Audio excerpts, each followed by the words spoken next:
আউযুবিল্লাহি মিনাশ শাইতানির রাজিম। আসসালামু আলাইকুম ওয়া রাহমাতুল্লাহ। কোরআনের দৃষ্টিতে আমাদের মাথার উপরে যা কিছু উড়ে বেড়ায়, উড়ান্ত বাহন বলেন, পক্ষী বলেন বা অন্য কোনো প্রাণী বলেন, যা উড়ে বেড়ায়, এমন সব প্রাণীগুলি আর এমন সব জিনিসগুলিকে কে থেমে রাখেন?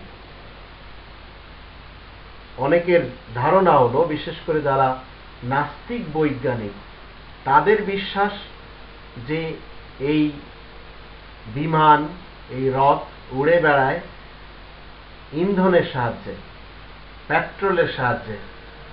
এই ধরনের বিশ্বাস তাদের। কিন্তু এই বিশ্বাসে একটু তারতম্য হলো মুসলিমদের বিশ্বাস। সেটা কিভাবে?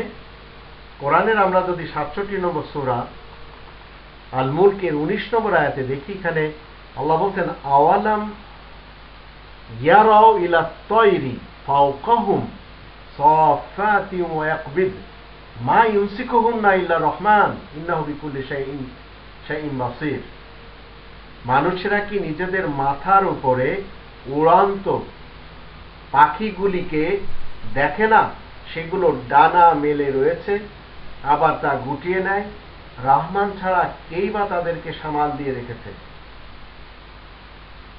নিশ্চয় তিনি সব জিনিসই দেখছেন। তো এই আয়াত থেকে আমরা জানতে পারলাম, যত উড়ন্ত বাহন এবং পক্ষী সমাজ রয়েছে, এরা আমাদের উপরে যা উড়ে যাচ্ছে, এগুলিকে সামাল দিয়ে রেখেছেন রহমান। করুণানিধান রহমানের পক্ষ থেকে সামাল দিয়ে রাখা হয়েছে। মানুষ বিভিন্ন মহালক্ষ্যর জোড়াতালি দিয়ে বিমান তৈরি করেছে, বিভিন্ন ম্যাটেরিয়ালস একত্রিত করে তারা এই ওড়ার জন্য বাহন তৈরি করেছে।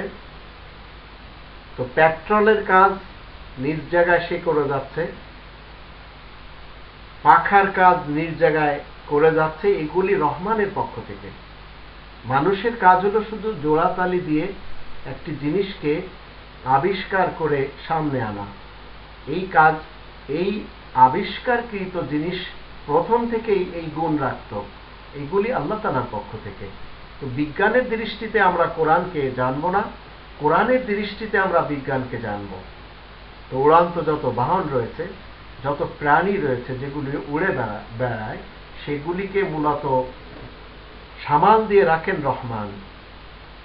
করুণানিধান রহমানের কাজ হচ্ছে এগুলিকে সামাল দিয়ে রাখা। না হয় যখন তখন পড়ে যেত। যে কোনো পাখি দেখা গেল পড়ে যেয়ে মরে যাবে, যে কোনো বিমান পড়ে যেয়ে ডিস্ট্রয় হয়ে যাবে। কিন্তু রহমান, মা ইউমসিকুহুন্না ইল্লা রহমান, করুণানিধান রহমান সেই জিনিসগুলিকে সামাল দিয়ে রেখেছেন যা আমাদের মাথার উপর দিয়ে উড়ে বেড়ায়। তো এটাই হচ্ছে কোরআনের একটি বিশেষ বিজ্ঞান, আল্লাহ তাআলার বিশেষ শক্তিকে প্রমাণ করছে।